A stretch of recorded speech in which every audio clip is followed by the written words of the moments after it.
그러면 이제 반사면 환경 광축 정렬을 한번 알아보겠습니다. 네, 요거 이제 광축 정렬용 레이저 콜리메이터입니다. 호텍 제품이고요. 여기 지금 스위치를 여기 조이시면은 레이저가 보이시죠? 이 레이저 콜리메이터를 구입하시고 바로 요 망원경에 맞춘다고 하시면 안 됩니다. 보시면은 여기 요 착탈할 수 있는 링이 있거든요. 그거를 이제 돌려서 빼시면은 여기 무드 렌치 볼트가 3개가 있어요. 예. 하나 120도씩 3개, 360도 이렇게 나 있는데, 요거를 한쪽은 조였다가 한쪽은 풀고 이런 식으로 맞춰가지고 이 레이저 직진도를 맞추셔야 됩니다. 예. 저 같은 경우는 이제 V블럭, 예. 그 산업용 V블럭 있죠? 저 소형. 거기에다가 얘를 이제 올려놓고 그 포인트, 그 렌치 볼트 포인트를 위로 해서 120도 돌려가지고 그 레이저가 찍히는 그 포인트를 볼펜으로 마킹을 해가지고 조정을 했거든요. 그래서 먼저 그 레이저 콜리메이터를 구입하시고, 이게 똑바로 가냐 삐딱하게 가냐, 삐딱하게 가면은 얘는 별로 큰 의미가 없겠죠. 예. 그래서 이 자체의 직진도를 확인하신 다음에 이제 필드에 나가셔야 됩니다. 예. 요거는 설치를 해볼게요. 레이저 콜리메이터 설치를 했습니다. 밑에서 얘를 지금 조정을 해야 되거든요. 얘를 조정하면서 저 불빛을 볼 수 있도록 각도를 조정해 주시면 되고요. 앞에서는 일단 요거 3개로 조정을 하는 게 있고요. 예. 뒤에는 조정할 수 있는 게 지금 요거 큰 거 작은 거 세트로 3조가 있죠. 예. 요거는 이제 조정 나사고요. 얘를 조이면은 여기를 밀어주죠. 미러를.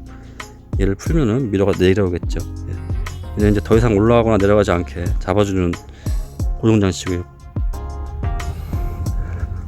자, 레이저를 켜볼까요? 조여서 키면은, 자, 저기 빨간 점이 보이시나요? 예. 저 안에 레이저 점이 보이시죠? 예, 지금 하얀 점에 정 가운데 있지 않고 한 7시 방향, 6시 방향에서 7시 방향 사이 쪽에 지금 점이 위치해 있죠. 예, 요거를 일단 저 가운데 그 하얀색 원 안에 들어오게 요 나사를 조정해서 맞춰주는 겁니다. 조정을 해볼까요? 자, 지금 간단하게 제가 맞춰봤는데 한번 다시 볼까요? 거의 지금 그 레이저 점이 원 안에 들어가 있죠. 예, 이 상태에서 이제 저 뒤쪽으로 갑니다. 여기서 이제 저 빛을 보면은, 예, 여기도 좀 점이 하나 보이시죠?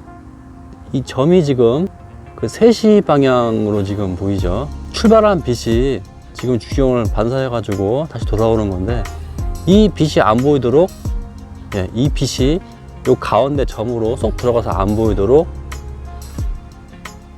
요 나사를 돌려서 맞춰주시면 되는 겁니다. 한번 맞춰볼까요? 네, 간단하게 지금 조정을 했는데요. 보시면은, 자, 지금 안 보이죠? 예, 아까 여기 빛이 보이는데 지금 안 보입니다. 한번 다시 주경 쪽을 볼까요? 네, 주경을 보시면은 센터에 들어와 있고, 센터를 다시 갔다 와서 이 사경의 반사돼서 나오는 빛이 정확하게 센터에 들어가게 되면은 이렇게 보이지가 않는 거죠.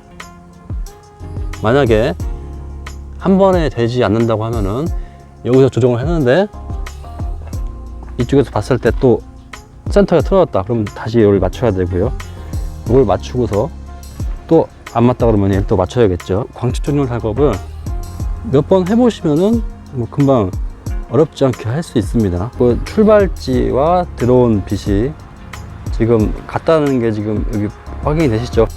지금 여기 하얀색 레티클 가운데 빛만 지금 딱 보이고 있죠? 정확하게 광축이 지금 맞은 상태입니다. 네, 이렇게 확인해 주시면 됩니다. 맞았다 싶으시면은 이제 요거 이제 더 이상 움직이면 안 되겠죠, 요게. 그래서 요 고정 볼트를 꽉 조이시면 안 되고요. 예, 멈춤이 느껴지면은 그대로 놓으셔야 됩니다. 예, 억지로 세게 조이는 게 아니에요, 요거는. 얘도 마찬가지로 예, 더 이상 손으로 안 돌아가죠. 그럼 내비두는 겁니다. 마찬가지고요. 다시 한번 확인을 하시면은 됩니다.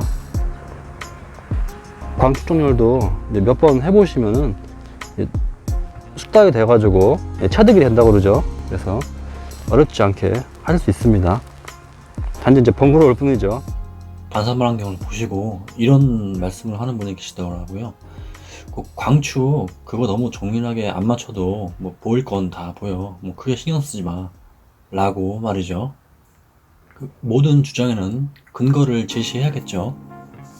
살짝 안 맞아도 된다면 그 살짝의 정도가 얼마만큼인지, 그렇다면 도대체 얼마나 정밀하게 광축을 맞춰야 하는지 말이죠.